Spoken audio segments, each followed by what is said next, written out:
Bonsoir à tous et bienvenue dans cet atelier d'à peu près 15 minutes dans lequel on va voir comment faire un cycle impeccable, c'est-à-dire, enfin en tout cas le mieux possible, au niveau des pieds en tout cas, pour pas qu'ils puissent glisser. Donc un cycle qui ne glisse pas. Comment faire un cycle qui fonctionne et vous allez voir que la technique que j'ai employée, c'est une méthode que vous pouvez retrouver un petit peu chez Moonboot et un petit peu chez moi parce que j'ai mixé avec une petite astuce que vous allez voir. Alors, c'est parti donc pour ces 15 petites minutes. Si vous n'êtes pas abonné, eh bien, je vous conseille de vous abonner. Et sinon, on va reprendre le dernier astronaute qu'on avait fait ensemble. Alors, je vais prendre celui qui était allé vite, c'est celui-là. Alors, ici, on est, si je bouge le pied, vous voyez, on est en automatique IK, parce que si je bouge la cuisse ici, vous voyez que ça bouge le reste. Donc ça, c'est du forward cinématique. Ça veut dire que ça vient après. Donc ce qui vient après bouge avec ce qui est là. Forward. Et nous, comme on va faire un cycle de marche, parce que le forward, il va bien ici, par exemple, pour le bonhomme dans l'espace, parce que je peux le faire bouger comme ça ensuite, genre wouh, comme ça, et les pieds suivent le corps. Mais nous, on va faire un cycle de marche, donc on va changer le mode d'animation ici. Donc le squelette Rigify permet de passer du mode FK, forward, au mode IK. Et on va faire ça pour les jambes. Donc ici, par exemple, on va prendre le bout du pied. Alors, on va mettre en transparent comme ça. Voilà. On va prendre, je crois que c'est celui-là. Et on va prendre ici, donc on va le mettre en, si je le passe en FK, en IK, ça donne ça. Ce qu'on va faire, c'est qu'on va mettre une copie ici du FK vers le IK.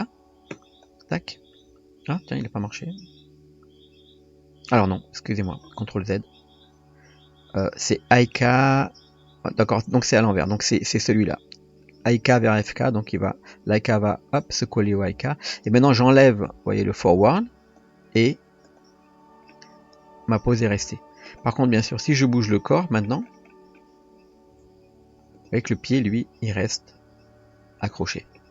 Donc on va faire la même chose ici, donc je prends le bout du pied, là, cette partie-là, et je fais IK vers FK, tac, et maintenant j'enlève le IK de celui-là. Donc voilà, donc là maintenant les deux pieds, ils sont scotchés, ce qui fait que si par exemple je fais ça, on dirait qu'il est en train de forcer sur une porte.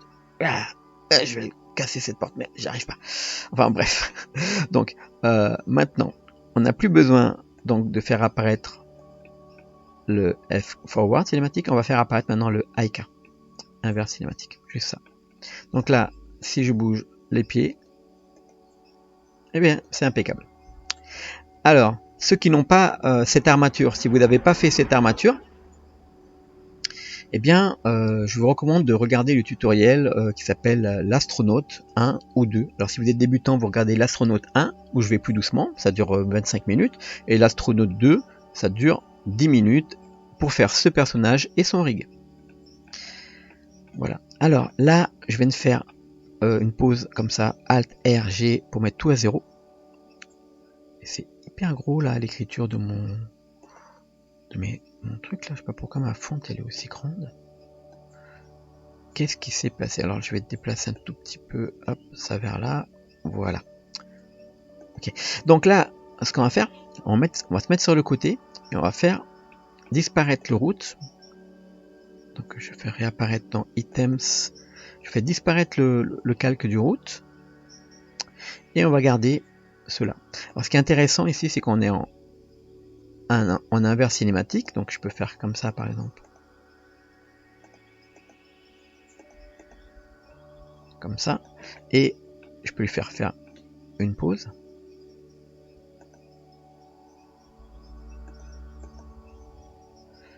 Moi, je trouve que c'est plus facile le inverse cinématique comme ça, le forward cinématique avec le IK automatique comme on a là. Je trouve que c'est plus d'intuitif. Donc là, on va lui mettre la pause d'un départ de marche comme ça. Et on va faire glisser dans les Y comme ça, le pied devant, et là, j'ai le pied derrière. Alors là, on a une pause comme ça. Et ensuite, on va mettre tout bien. Hein. Hop, le bras vers l'avant. Là, je me mets dans le sens de l'os, comme ça. Je vais faire une rotation, comme ça. Voilà. Voilà, je fais la pause. Voilà, une pause de départ de marche, comme ça. Ok. Et maintenant, pour faire notre cycle de marche, on va utiliser une petite astuce. Donc, je me mets en mode pause. Et je vais faire Shift. Déjà, je vais remettre le curseur ici, parce que je vois que je vois pas mon curseur, il est à perpète. Donc, je fais Shift S, déjà. Je mets curseur vers sélection. Donc, je le mets là. Et je fais Shift A et j'ajoute un empty single arrow. Donc, je vais réapparaître ma fenêtre là. L'empty, on va l'agrandir, hop, pour qu'il dépasse comme ça le bonhomme. Et on va reprendre donc notre armature là, voilà. Et je fais Shift, clic, ma flèche et CTRL P. Ok. Donc maintenant, je vais déplacer GY pour que le personnage soit dès le départ ici. On va dire dès le départ du cube que vous voyez en gris là. Et donc le pied GY, voilà. Ben en fait je vois que ça prend un cube, quasiment un cube pile. Ok. Là on a le départ de notre pose et maintenant je vais me mettre en mode animation ici. Et moi j'aime pas la configuration du mode animation. Je vais enlever la fenêtre ici. Je fais Join. Tac. Je vais agrandir un petit peu mon dope sheet ici. Et je vais dupliquer celle-là avec dans le coin. Comme ça je tire et je clique. Et je vais faire une timeline. Je l'aime bien là-haut, moi, ma timeline. Comme ça. Et en bas, je vais l'enlever. Donc je fais entre les deux là. Clic. Join. Array. Ok. Donc je me mets sur le côté là. Je me pose, alors avec Shift, bouton du milieu, je pose mon personnage à peu près là et on va le faire marcher. Donc là on est à l'image 0 et on va se dire que il va faire un cycle complet, c'est que son corps se retrouve dans cette position là et ce cycle complet on va le faire sur la longueur qu'il y a ici. Donc c'est un cube de repère, donc pour faire un cycle complet il est quasiment à 3 cubes ici. Donc je mets une clé ici, donc je peux faire I location, donc je mets une clé en localisation, je vais à l'image, alors là pour faire un cycle complet, donc un pied puis un autre pied, pour moi ça prendrait à peu près soit 2 secondes, donc 60 images. Donc je me mets à 60 ici et je vais faire G Y et donc il se retrouve ici à peu près. Et je mets une clé I location. Alors si on met l'animation comme ça, voilà, c'est pas mal, sauf que vous voyez un ralentissement sur la fin et on va changer ça. Donc là déjà au niveau start et end, à end là ici je vais mettre 60 pour configurer notre cycle et ensuite ici dans l'interpolation des clés, on voit ici dans le Graph Editor que ça ralentit, ça accélère et puis ça re-ralentit ici, vous voyez la courbe. Donc nous on va prendre les deux, on appuie sur T et on met linéaire. Comme ça le mouvement il est linéaire, il ralentit pas au début et à la fin. Ok, maintenant on retourne sur notre bonhomme, on se met à 0, tac, et on va éditer, on va créer un cycle. Alors, pour créer un cycle, on va se mettre nous en mode dope sheet, ici. On va à la place de dope sheet passer en action editor pour créer une action de marche. Et ici on va lui créer une nouvelle action qu'on va appeler marche lente. Voilà. Je vérifie rapidement si l'enregistrement se passe bien. Il se passe bien. Et donc on vient de créer marche lente. Voilà. Et là, on va déplacer, on va faire les mouvements de notre personnage. Donc là, déjà, on va s'occuper des pieds. Donc je prends les deux ici des pieds. Je prends mon corps. En fait, compte, je vais prendre l'ensemble. Je prends A. Je fais G comme ça, je mets des clés. Et je vais mettre en automatique comme ça. Vous allez voir, c'est plus rapide. Je fais G, j'appuie et ça fait des clés partout.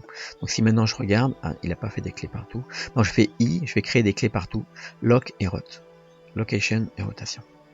Ok, là on vient de créer des clés partout, mais on va s'occuper simplement du summary, c'est-à-dire du résumé des clés. Donc j'ai cliqué là pour résumer mes clés, et je fais Shift D, je le mets à 60, et là on a donc la même position à la fin. Je m'arrête à la moitié, je fais CTRL C et CTRL SHIFT V pour faire l'inverse, CTRL SHIFT V. Et là on regarde, on a ça et ça. Alors ça glisse un peu. Je me demande si j'ai bien calculé la distance.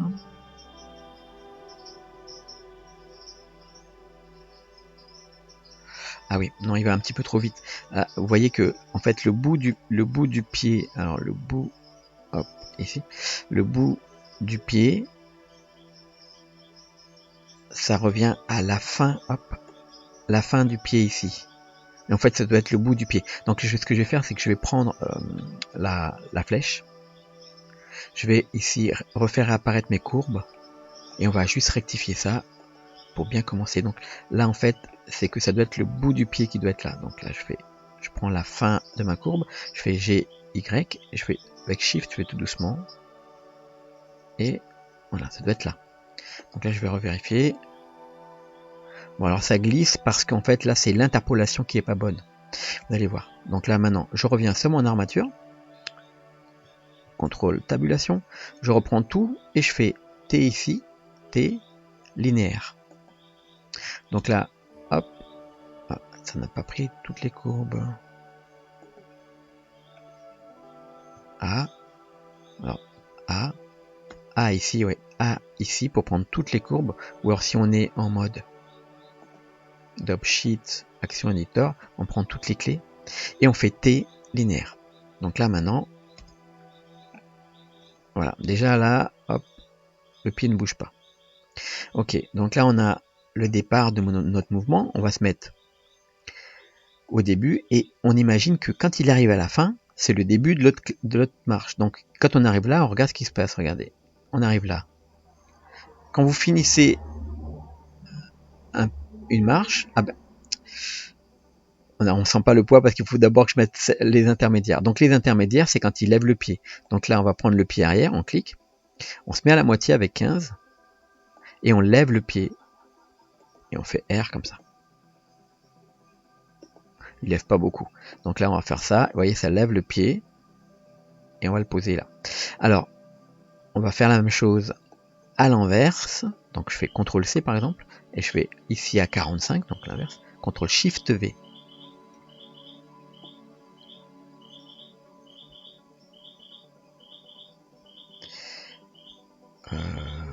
Non, c'est pas la bonne clé, c'est celle-là, pardon. Et là, je vois qu'il l'a. Non, c'est quand il lève, excusez-moi. Alors du coup, c'est ici. Je recopie celle-là, CTRL C, je viens dans celle-là, je vais à 45, et c'est là que je dois faire CTRL SHIFT V. Ok, donc là, il lève le pied, il pose, il lève le pied, il pose. Du coup, la première, je vais quand même la dupliquer parce que j'ai peur d'avoir fait une bêtise tout à l'heure. Je fais SHIFT D, je la mets à la 60. Voilà. Donc là, c'est très robotique, ça bouge pas du tout. Donc on va regarder comment donner un petit peu de poids, d'impulsion. Donc quand il pose le pied, normalement, eh bien, on bascule un petit peu en avant. Enfin, on a du poids. Donc là, on va mettre le poids sur cette partie-là. Donc là, on va faire R par exemple. On va baisser un petit peu, GZ. Et là, ça fait ça. Et ensuite, là, pareil. Et là, on fait à 40, R, GZ. Là, on peut regardez le cycle, il y a déjà du poids un peu qui est donné, parce qu'on appelle ça le retard, hein, le reste du mouvement. Quand on a un mouvement, tac. Ok, donc là on a la suite donc, de ce mouvement là, et on va l'accentuer encore avec le torse ici. Donc là, on a ça, et bien on va redonner un peu plus loin, hein, pas à 15 piles. Bon, là on avait à 10, ouais, on va mettre à 15, voilà, comme ça on calcule bien. Après, on pourra toujours déplacer les clés. Yo Maloney, je suis en train de faire un tuto, ça va bien. Un copain. Désolé. Donc là, tac, on a le mouvement donc, et l'interpolation, on voit que il est fatigué. Ciao Maloney. On va faire la même chose avec la tête. Donc là, un peu plus loin comme ça. Tac. Et là, peut-être à 50, on a le mouvement de la tête. Là, vous voyez que sans faire grand chose, on a déjà un cycle qui est vraiment sympa. Il a l'air très fatigué, c'est une marche lente. On va s'occuper maintenant des bras. Donc là, on est là. Ah, avant les bras, tiens, on va faire le torse ici. On va lui faire, quand il donne son mouvement vers le haut, on va le tordre un petit peu. Donc c'est R, R, comme ça. Ou alors vous faites R, Z. Donc là, on va regarder si... Voilà, on va faire un petit peu comme ça. Voilà. Et celui-là ici, au milieu, on pourrait déjà un petit peu le RZ, un petit peu le tordre un petit peu comme ça. Et là, donc RZ dans l'autre côté. Donc là, on va regarder. Voilà. Maintenant, on va s'occuper des mouvements des bras. Et en fait, là, le bras, il a du poids, donc on va le faire tomber un peu vers le bas. On fait la même chose avec l'autre côté. Hein. Même si on voit pas, on va faire en transparence comme ça. Et là, on a... Ça tombe vers le bas. Ok. On va prendre les deux comme ça. Alors là, maintenant, quand ça remonte, on va remonter un peu le bras. Donc là...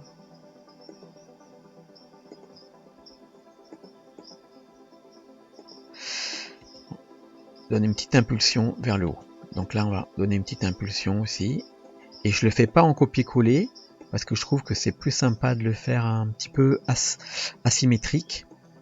On a les clés qui finissent pareil, mais qui ne seront pas exactement les mêmes à l'intérieur. Je trouve ça plus intéressant. Donc là maintenant, on a le mouvement quand il descend, et maintenant on va faire la même chose. Le mouvement vers le haut. Donc là. Et on fait... Voilà, et on regarde le résultat.